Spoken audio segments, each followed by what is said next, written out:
Welcome back to another episode of Adoption Unfiltered. I'm Sara Easterly. I'm an adoptee, and I'm joined by my co-host, Kelsey Vandervliet-Ranyard, a birth parent. Hi, Kelsey, and Lori Holden, an adoptive parent. And we are so excited today to welcome Pamela Karanova to our show. We're just really pleased. Pamela is an icon in the adoption advocacy space and in the adoptee space as president and of a national nonprofit called Adoptees Connect. And with groups all over, I think the world at this point, right, Pamela? All over. Just a really exciting movement of finding community for adoptees, which we know is so critically important and life-saving work, truly. And because of that work, and I think a lot of your other work, Pamela was recognized as an angel in adoption by the National Association of Adoptees and Parents in 2019. Pamela is also the founder of Adoptee Remembrance Day. Every October 31st, that happens. And that's been I think 3 years now since you founded that. So I won't say much more about it because I want to ask you about that, Pamela. But before we start, let's just, I would love for you just to tell us a bit about your journey as an adoptee, if you don't mind such a broad question, because I know that probably is a lifelong thing, but on high level points of your journey.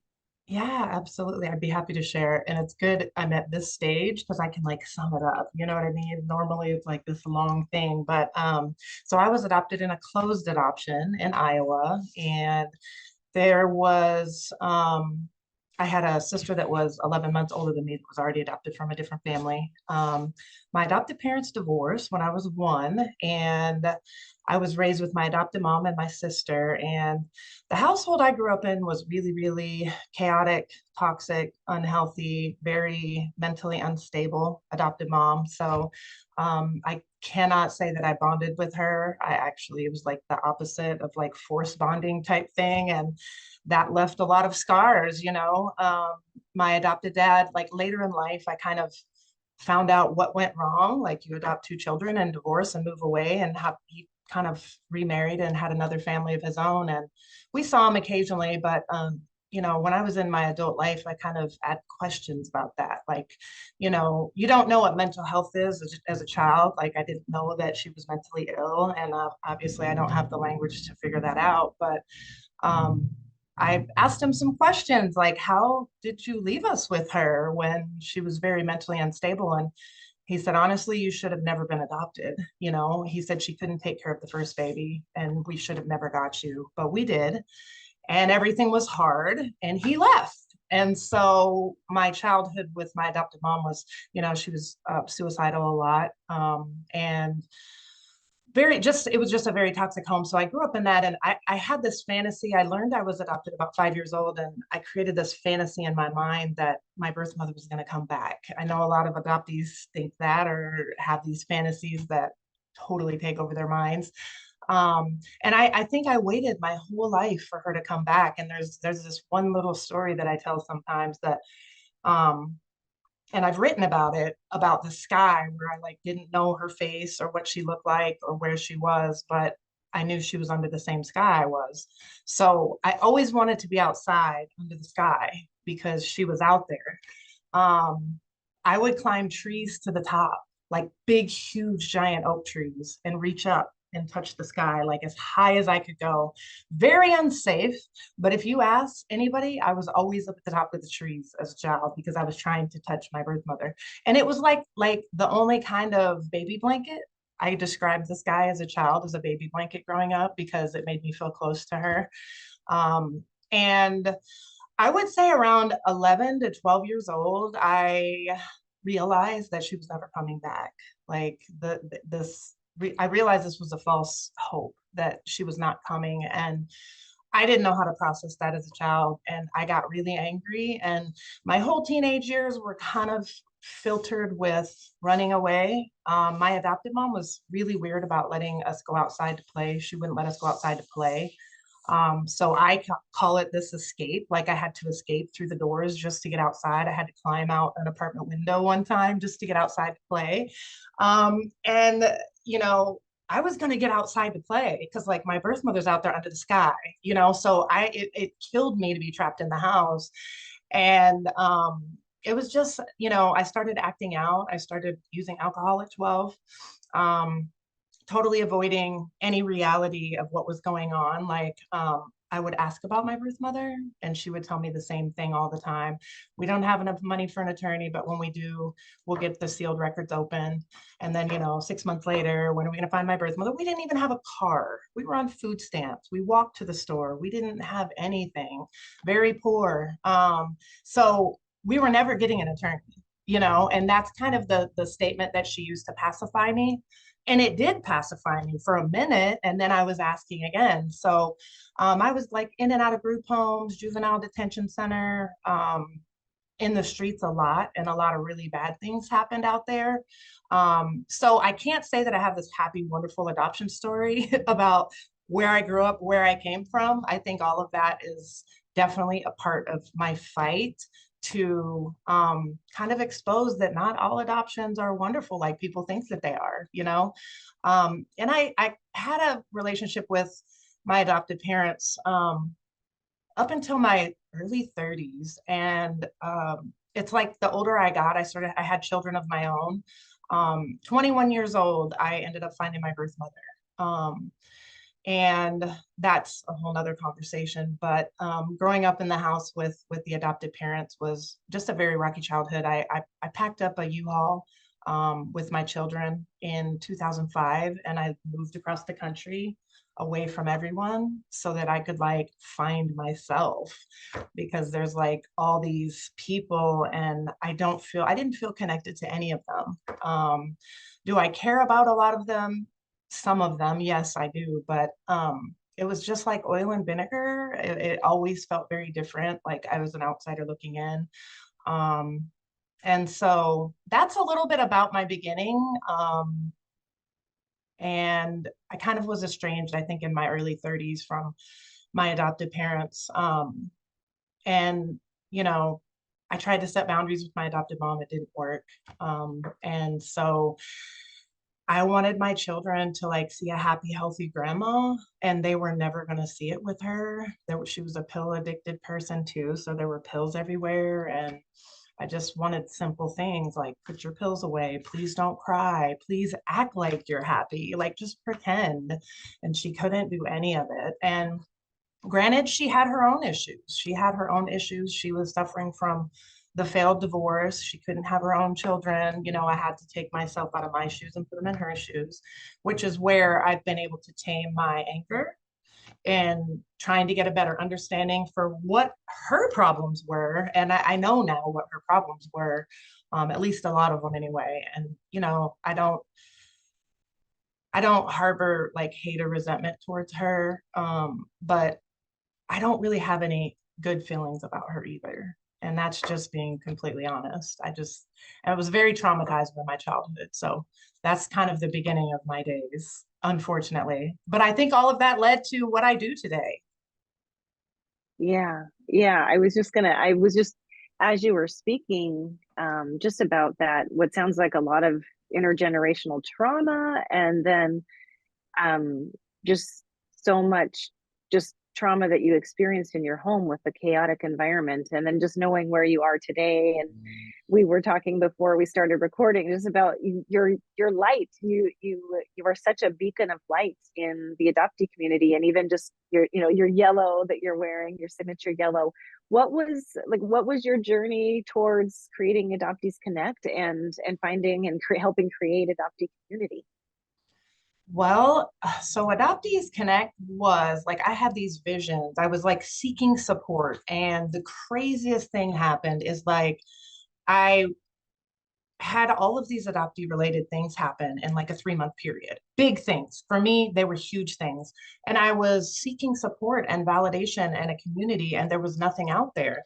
I reached out to the top rated adoption agency in the state of Kentucky to see if they by chance had any resources for these adoptees that they're putting up for adoption. Of course they don't, but I was desperate. And so I emailed her and I said, I'm looking for a support group. Do you have any ideas of any adoptees that would want to meet? Do you know of any? And she sent me a link back, and it was actually the same link from an ad that I put on Craigslist like 3 years earlier, searching for adoptees. I knew in that moment that if we wanted resources, we're going to have to create them because they leave us for dead. And I mean that for real. Like the adoption agencies have left us for dead. They make all the money and so I ended up having the vision. And when I went down in this really, really dark pit of all these things happening all at one time, I built a relationship with a brother that I thought was my brother. And then I did DNA testing and he wasn't my brother. And he was the happiest part of my whole entire life. He was, besides my children, he was the happiest part of my journey. And to find out that he wasn't my brother, I can't even put the feeling of that into words. And there is no words. Like there is no words to describe the way that that made me feel. But I put like I was down in this really dark hole that I could not see myself out of. And I literally started planning an escape. I was like, I need out of here. That was one of the 3 or 4 different big things that happened that I just couldn't process the pain. I've done therapy my whole life, and none of them understand adoption as much as I do. They could not help me. And so I ended up, finding a little glimmer of hope and light in that really, really probably the darkest season of my life. Planning of leaving was something that I wanted to look like an accident. And I was really having thoughts of how can I get out of here where I don't want to be a burden leaving the world like I was a burden coming in it. And so I just wanted it to be something very like this was an accident. So the glimmer of light came that, I'm feeling like this. I don't want to leave the world. I just didn't want to feel this pain anymore. And there was no way out. And that at that moment, I got up and I created Adoptees Connect. I started planning the very first meeting.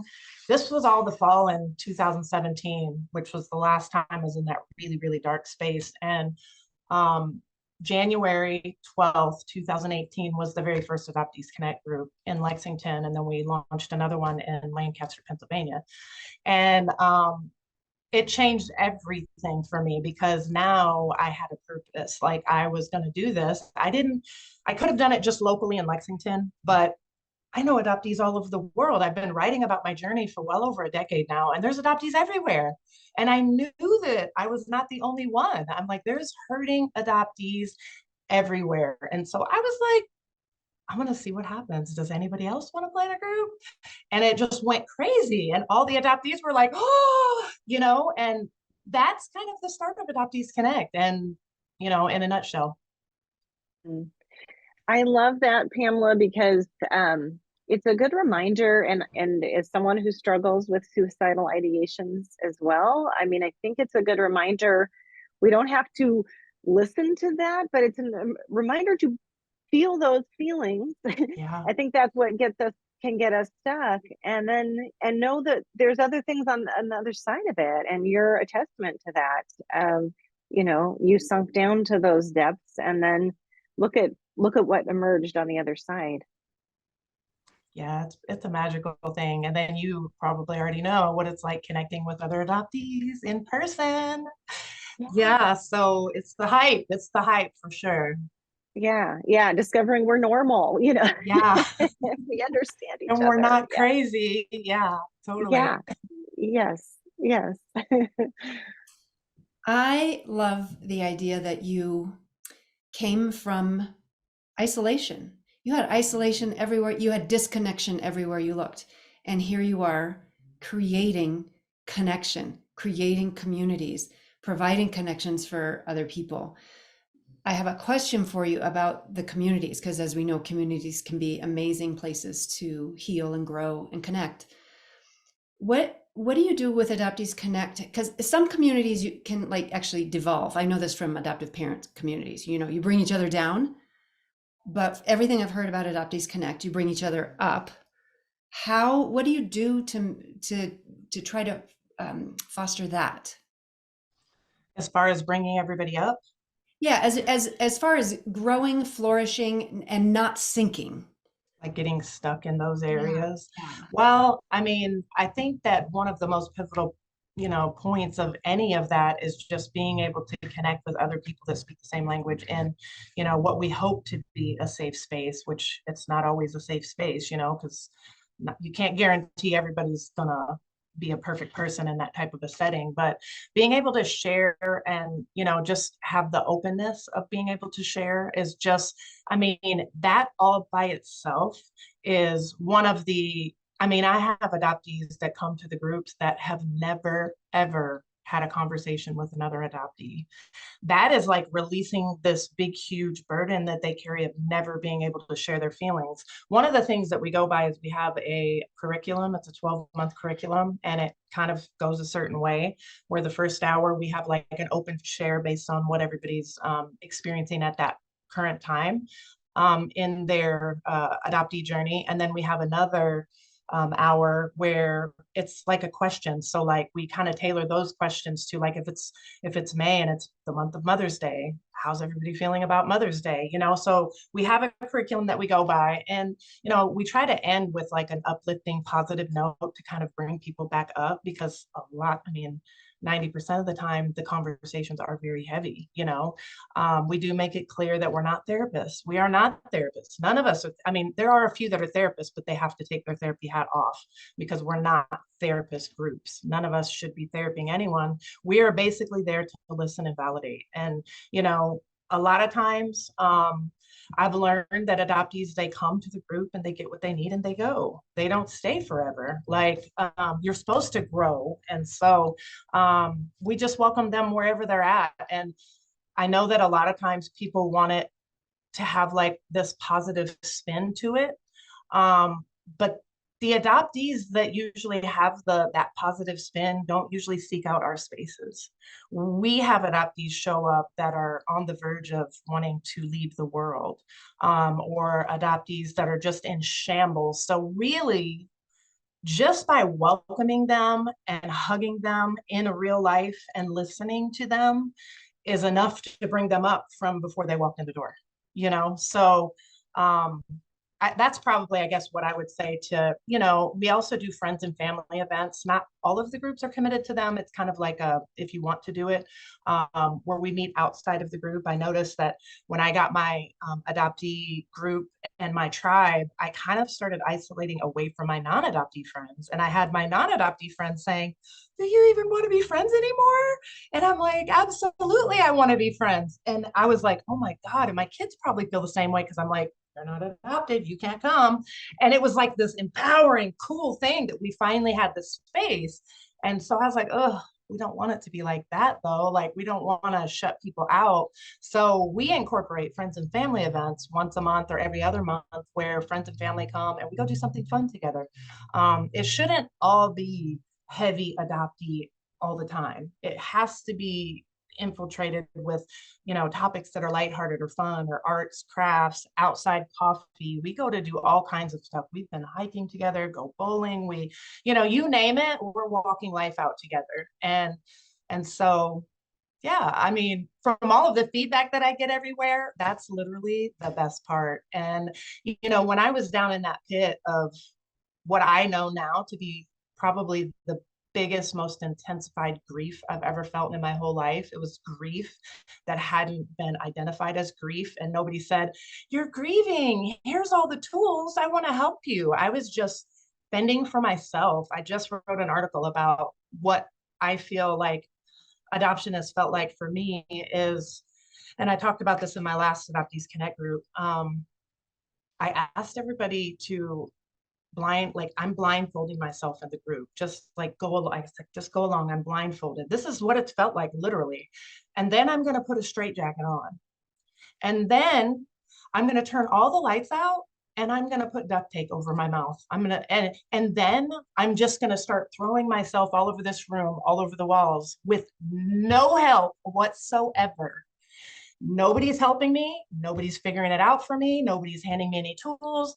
And the worst part is that all the people that said they loved me the most signed the dotted line for me to have a life of this.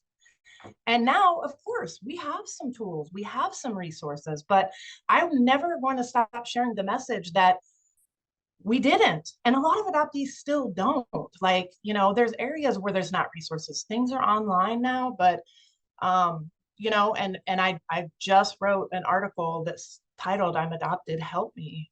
And the reason that I wanted that is because if anybody's searching online an adoptee, specifically, that's kind of who my vision and passion is for. I want them to know they're not alone. Like, we're all in this thing together, and it has been, you know, a really, really lonely, dark, terrible journey to get to the point of the light that you see now. And we just, you know, we just need people to start listening and understanding, like we talked about a little bit ago. So if that answers your question. And there was a second part to your question. I'm sorry, what was the second part?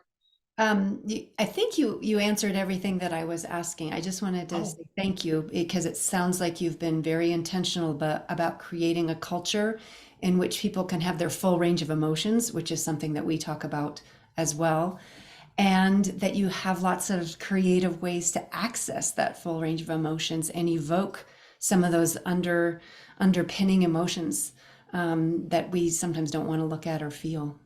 right. Yeah. The good thing is we're really raw, unfiltered, and transparent in our groups. And everybody looks forward to that part of it because they can just be real. They can just be honest. We cuss a lot. Sometimes we throw stuff, and it feels really good to just be in a community of people who say, you know, I get it.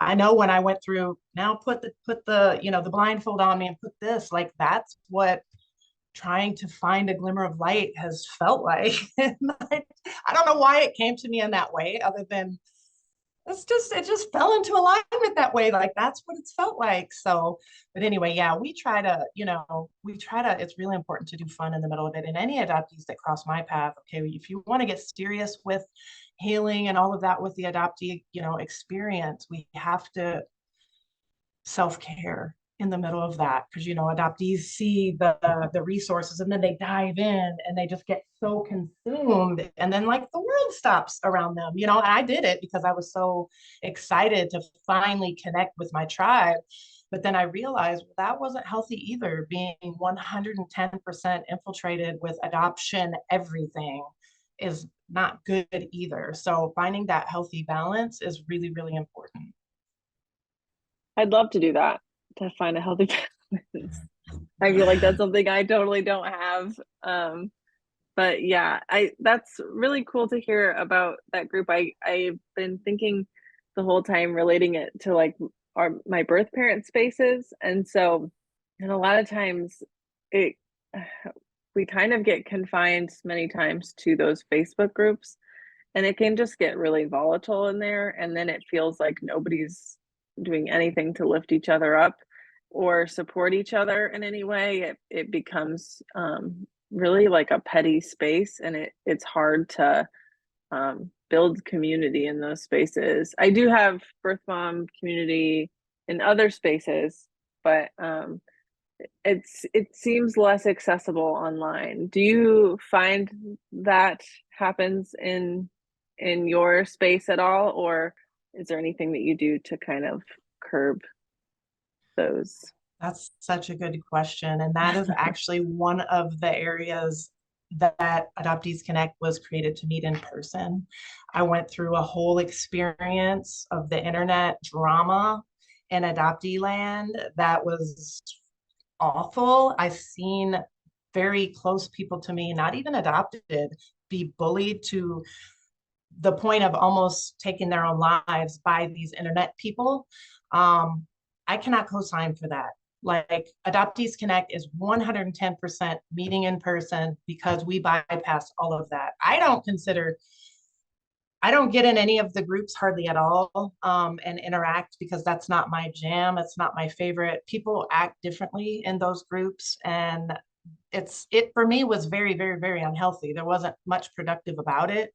It just seemed to make things worse, because when I'm at the computer and I'm like wanting to kill somebody through the screen, like that's not healthy for me. My heart rate's up and I've got No. to go take a pill, I have to go take a pill Yeah. because somebody's grinding my gears, and I was like, this is not healthy for me. And then the other part of that is when I went down in that hole and I was so incredibly sad, I couldn't get on the internet and say, help me, all these hundreds of friends on the internet I built relationships with, I want to die. Like I couldn't do it. And so Mhm. now when we have problems in our real lives, we're friends in real life. I'm going to go to my friend's door and knock on the door, and I'm going to help pull her out of that pit, or him or whoever. And so, yeah, it's very, very different. I had a really, really hard time when COVID hit and we had to go virtual. I mean, I literally almost needed therapy over that, Yeah. because I'm like, I don't want to go virtual. That's not what Adoptees Connect is founded on. And I did it, but I had the hardest time. But that was why, like, there's a big difference in being able to see everybody come in the group and hug them and, meet up for coffee between our meetings or go for walks. So yeah, and I think that's, basically everybody setting their own personal boundaries. One of the reasons I created the Real Adoptee Moxie, which is my writing platform, is because I want to create a community of supportive people. And so if I go there and I write, anybody that's going to be there is going to be supportive of me. And it kind of wipes out all the riffraff that you can get on the internet, because they're not going to be there if they're not supportive. And so that's another kicker that I kind of turned. I made a lot of changes. I blocked all the bullies. I don't have any problems. I don't interact with any of them. I recommend everybody to do that. I created a social media disclaimer for all Adoptees Connect platforms, where we just will not tolerate the bullying or cyber mobbing or any of that really mean stuff that you see online. And I really abide by that. So hopefully that answers your question. Definitely. Definitely does. I felt like just with the book coming out, I feel like there's so many opinions that your name gets put in when you put out any body of work, right? So then you see it, and now like getting on Facebook or getting on Instagram isn't just getting on anymore. And you look at your app on your phone and you're like, I have anxiety. I don't want to open the app, but I need to open the app. And so you just don't know what's on the other side. But then I feel like, when it's a supportive environment, even one that's open for conversation in good faith, it's a different feeling. It's a different feeling to enter a room like that. Whereas entering this internet app where you could be the topic of discussion in a really unfortunate way, it's a little different. So I would love to talk about just that in relation to the dynamics of working across the aisles like we've been doing, because I think it's really easy. I think that same dynamic is at play when we label all adoptive parents in a certain way or birth parents in a certain way. And what we have found through, we do meet online, but we've also now had a couple of in-person, because of our geography, it's harder, but we've now had a couple of in-person experiences. And I just think you're so smart. I guess just that actually getting to know someone and doing the things you're talking about that happen through Adoptees Connect is just you see their humanity, and you can no longer just sit behind a keyboard and judge and be angry and take all of your personal frustrations out on them across the aisles or on whatever other adoptee is speaking in the room or what have you. So yeah, anyway, I just reflecting on that, just I love that you had that insight from the very beginning. I think that's just amazing, and that's why Adoptees Connect, I'm sure, is so flourishing. Thank you so much. Yeah, it's definitely been awesome. And I've actually met with a couple of adoptive parents in person. And I used to sell myself short and say, I don't have a gift of adoptive parents. I just don't have a gift. I don't have the gift. And what it was a pivotal moment in my journey. I realized you actually do have the gift. What you're doing wrong is you're trying to insert your message into an arena where someone probably doesn't want to hear it. And I'd want to shake them. You don't want to listen to me. And it was my fault because now I don't insert my message anywhere that somebody doesn't have the willingness to listen and learn. And I think a lot of adoptees kind of have that a little off track, that anytime I have a time to share a message, I encourage them, like, you can't insert the message into an arena where somebody doesn't want to hear it. That's where you're going to get frustrated at. But the times that I have talked to adoptive parents and they have the willingness and I have the willingness, it's like a magical, beautiful thing. And I haven't tippy-toed in that arena a lot just because I'm so consumed in adoptee stuff. But the future that I'm kind of diving into with the whole grief thing, I mean, one of my main goals is to connect with adoptive parents, because I feel personally like if I was allowed to grieve from the minute I found out I was adopted at 5 years old, my whole life trajectory would have been different if I would have been allowed to feel sad, and maybe say, where is she? I miss her. I love her. I wanted to cry that she was gone, like, and I couldn't. All of that was hijacked. And so anyway, connecting with adoptive parents has been, an awesome thing now that I'm doing it the right way. Oh, I'm glad you mentioned the grief project, and because when we were corresponding about having you on, I was like, I'm so excited to talk to you about grief. Which then as I typed it, that's so strange, but that's I feel so passionate because same. I mean, the grief wasn't there, and then when I started studying attachment and like we can't adapt unless we grieve. That's how we grow. That's how we get resilience, and but we're not given space for that. The adoption narrative doesn't make room for that because it's so amazing and beautiful, and adoption is a win-win. Just all the things we know. So anyway, I am excited to hear more about how you came to this insight, and what you're doing.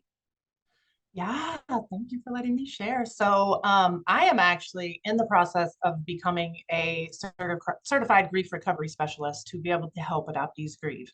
Um, I, I mean, I think I've been doing that anyway without the certification, but the certification is just going to make me feel better and be able to help me do what I want to do better. But being able to connect the dots on that in my personal life has been such a pivotal, instrumental thing. And that's why the visual of being tied up in the room in the dark was like, why couldn't anybody just tell me that I'm grieving? I'm going to be grieving every day of my life for the rest of my life in different ways. And there was nobody that would help me make that connection. I remember finding out that my brother was not my brother and sitting in the dark in my living room. And I was sobbing. I mean, sobbing, wailing, uncontrollable grief. My daughter was in the dark, sitting there with her arm around me, crying with me, and I will never forget it. But that grief, that almost killed me. The grief from these adoptee experiences has almost killed me a lot of times over. And no one said, you're grieving, you're gonna be grieving, your grief is okay, there's nothing wrong with you. And so figuring it out, feeling like I'm in the dark, banging my head against a wall, trying to discover what the hell. I knew that the minute that I accepted that the pain was here to stay, the minute that I was really wrapped up in the church for a while, not knocking anyone that still is, but I feel like there was a lot of avoidance of really sitting with real raw feelings there, spiritual bypassing, not, actually feeling the feelings. And so the whole time I feel like I was in that arena, I was sitting there with a broken heart, and I thought I was going to die from a broken heart. And I was pretending like I was okay because they wanted me to pretend like I was okay, but I was not okay. And the moment that I realized that I need to shift focus on these feelings and sit with the feelings and welcome the feelings and not be scared of them and learn how to process them in a healthy way, is the minute that I actually started healing. The minute that I accepted that this is going to be a lifelong thing, they wanted me to believe that I was going to wake up one day and it's all going to be perfect, but that's not how it works. That's not how it worked for me. Most of the adoptees I know, it's like, and that actually, the anxiety of that's how it's supposed to be was like it was a deterrence of actually learning to live with these feelings. And, there's nobody helping. There's nobody guiding me. I'm just figuring it out. And so when I realized this pain was here to stay and I just need to learn how to live with it, I started realizing that all of the pain I had felt probably from the moment I came out of the womb and was separated from my birth mother was grief. There was a word for it. It was grief, and I was grieving, and I was deeply, deeply grieving, holding in unprocessed grief. And everybody wants to know why adoptees are so angry, why so many of us, are stuck. Well, probably nobody's told them that they're going to grieve forever. And in reality, I realized that I personally feel like everybody in the adoption constellation should become experts at grief. Everybody. Adopted parents before they even adopt, and then they can help their child. They can do their own grieving for whatever they had to adopt for if they did. And obviously birth mothers are going to be professionals at grief, if probably by themselves alone, because the world doesn't save much space for them either.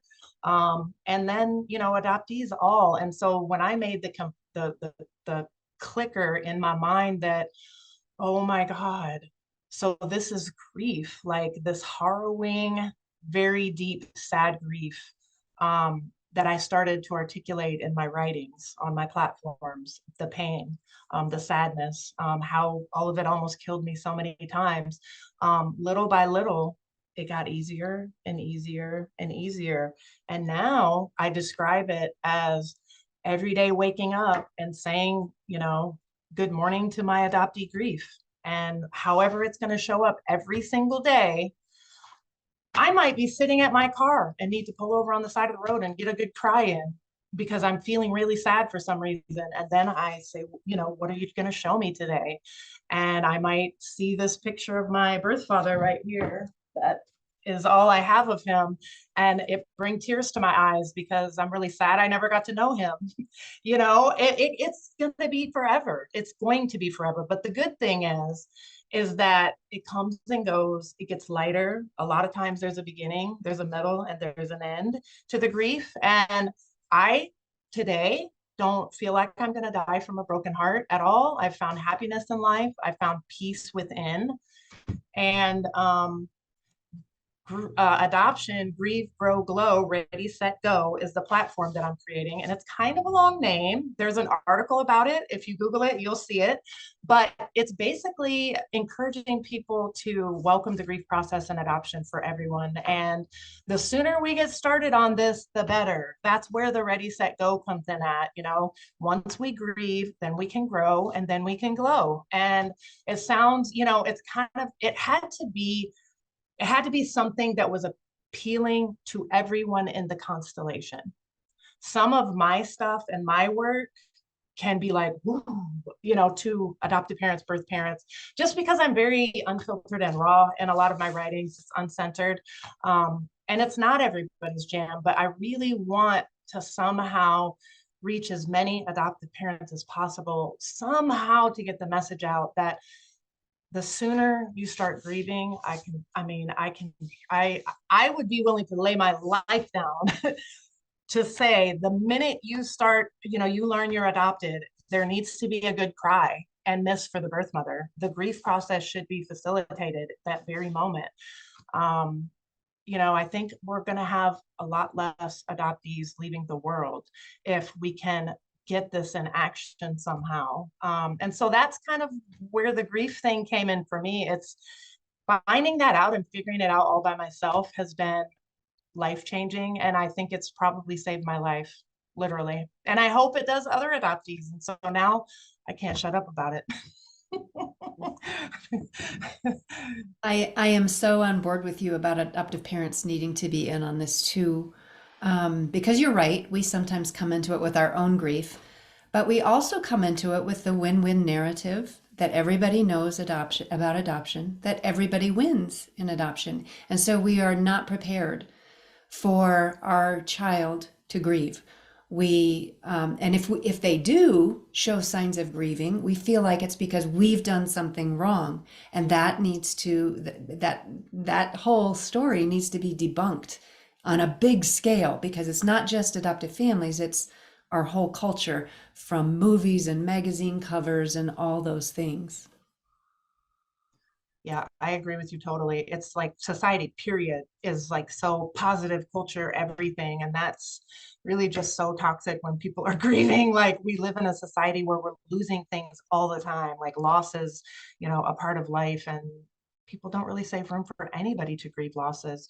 And, with adoption, I guess it makes it so different because it does have that, the happy, win-win positive narrative so much of the time that people just haven't allowed the grief process to be in that. And but yes, I totally agree with you, especially about all of it, but like adoptive parents not even being equipped themselves on how to navigate this. And I've had to do a lot of really just focusing on grace and empathy for, they weren't given the tools either.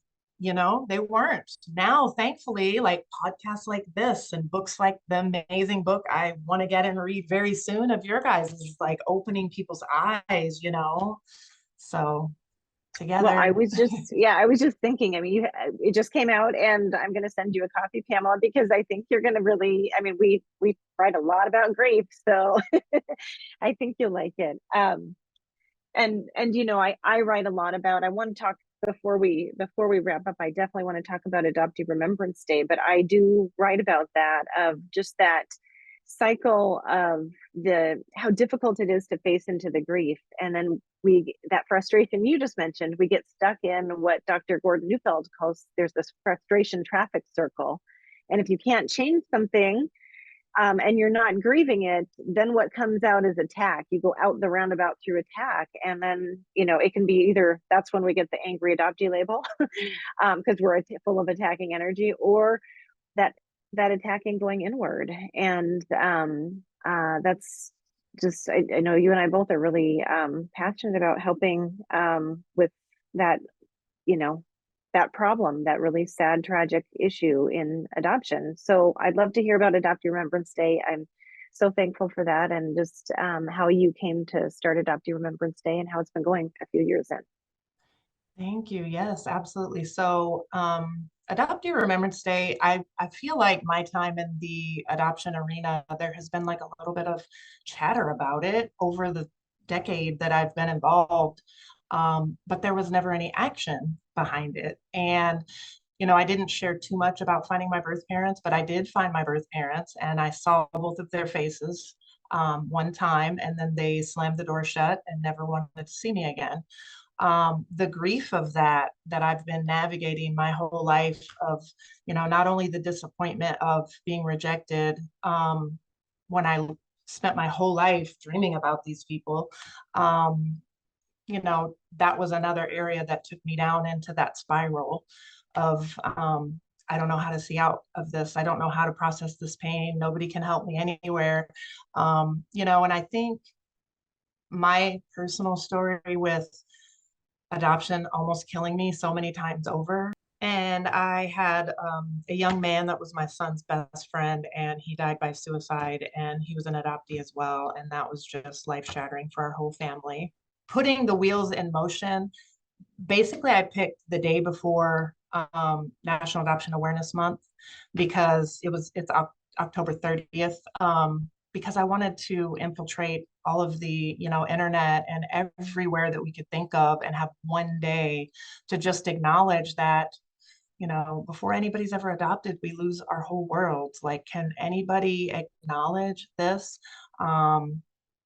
And he, with the young man, taking his life, and that shaking up our whole family, I just, said to myself, I can go on my life without ever creating something like this. There's, everything that you do, especially like you guys are learning with your book, there's pros and cons, and all of that as far as the feedback that you're going to get. There's always going to be people that don't agree with it or don't like it or don't, have something to pick about it. But I feel like, the areas that Adoptee Remembrance Day kind of highlights is the loss that, we all experience before we're adopted. It highlights any adoptees that are not able to make it because their pain is too great. Abuse, neglect in adoption, which I came from a home that was very similar to that. And the adoptees that have been deported, at no fault of their own. So it just highlights, all of those things. And I picked for it to be just one day because I've had people say, oh, why didn't you do a month? And I'm like, do you really think that anybody can sit and do this huge, heavy day for a month? Like, I mean, a day of it is very difficult for people in the adoptee community, and so that's why I picked the day, because we just wanted it to be like a power surge of reality infiltrating the internet and in our communities, where people can maybe just listen to us just one day. Like, if you can't listen the rest of the year, can we just get one day? And we all know that there's still a lot of adoptees that can't see their way out of it. They don't have the glimmer of hope or the light. And, creating a day like that could definitely change everything. If even one or two people, can listen and try to grasp the deep levels of the loss that adoptees experience. And the other thing that I always try to share with people is, because I feel like maybe adoptive parents specifically have it mixed up, where a lot of times, not saying you, Lori, I'm just saying in general, the whole idea of separation trauma is a totally different experience than the adoption. And I feel like a lot of times when people are saying adoption trauma, people are like, what do you mean adoption trauma? Adoption's a good thing. Like, what do you mean? And I always write or share distinguishing the difference, because they're two different things. Like, before the adoptees adopted is one whole big, huge thing. That's where we got to go back to. We got to go back to the beginning, before the child was ever adopted, or the baby, or whatever. And so anyway, that's just an important area for people that might think about Adoptee Remembrance Day. Like, what? Well, just think about what every single adopted person has to lose before they're ever adopted. Think about that for a minute. And then maybe they can tap into saying, my daughter's 16 and she's adopted, and I'm her adopted mother. And I would like to honor that day with her because of everything that she lost, and birth mothers, birth fathers, like my birth father didn't even know I was given up for adoption, and said he would have kept me if I would have, if he would have known. And so, birth fathers might participate. People that know or love adoptees might participate in Adoptee Remembrance Day, just to honor, wow, I really learned some new stuff about adoption today, So that's a little bit about Adoptee Remembrance Day. And yeah, it's a big day, and I'm honored to be able to create it. And just, when I see adoptees from across the world, honoring it, and there's, 50 of them together sending pictures in all their yellow, I bawl like a baby, because I'm like, oh my goodness, like this is so big that it is so overdue and so needed, and I don't feel like I get any credit for it, and I don't want any credit for it. I just want people to start understanding that there's so much more to adoption than, what the agencies and the attorneys and, the Brave Birth Moms Club is going to tell people. Like, they're not going to really articulate, even for the adopted parents to, have to navigate raising an adopted child and not having the tools, on how to figure it out for them. So it's very hard process for everybody, I just want to say, for Adoptee Remembrance Day this year, I have another podcast, The Twisted Sisterhood. It's a birth mom podcast. And we posted about Adoptee Remembrance Day this year. And when we talked about what we were going to post, we were like, we really wanted to connect that day with our audience, and make sure they knew that they could connect this day with their own child, and connect that. Sometimes for birth moms, it's hard for us to, like, we remember if you had the opportunity to hold your child in the hospital and everything, you remember that child as when they were yours, they were itty bitty and they were this little innocent human being. And then the next time you see them could be 5 weeks later, it could be years later, and they're not that little baby anymore. And so what we wanted to do with our post for Adoptee Remembrance Day was make that connection for them, that this person is also this person, and that the time in between is precious and it matters. And to think of your child as well when you think of Adoptee Remembrance Day, so that we are being everything that we can to them, to support their health and well-being. And so I can't remember the exact post, but it said something about these adoptees being the little ones that also their birth mothers held and loved or thought of. And so but I appreciate that day too, because it's such a reminder too to be there for the ones that we still have as well. So I love that. Thank you for sharing, because yeah. Instagram has done something weird with their hashtags now. So like I want to share everything that I can find. I'll send it to you. I'll send our post to or you. you can send it to me or tag it, because I would love to share it. Yes. That's awesome. That gives me hope that there's shifts happening. Yay. Yeah, for sure. Yeah. Oh, Pamela, you've done so much, just through all of the things you've started, your words, your truth telling, your unfiltering, your modeling for our community. I just have so much admiration and appreciation for you, and so thankful that you could join us today and share. And yeah, just it's been a treat talking to you. So thank you. Thank you. You're welcome. Thank you, ladies, for having me, and best of luck on your book and everything that's going to unravel from it. I'm excited for you all. And I think it's so good that you collaborated together. That's definitely a whole new thing in the adoptee community and the adoption community as a whole. And I think there's so many benefits of connecting and collaborating together that it can be such a powerful thing. So I'm excited and proud of you all for doing that. Thank you. Thank you. Yeah. Thanks for having me. Mutual impasse. Yeah. Okay. Take care. All right. Bye.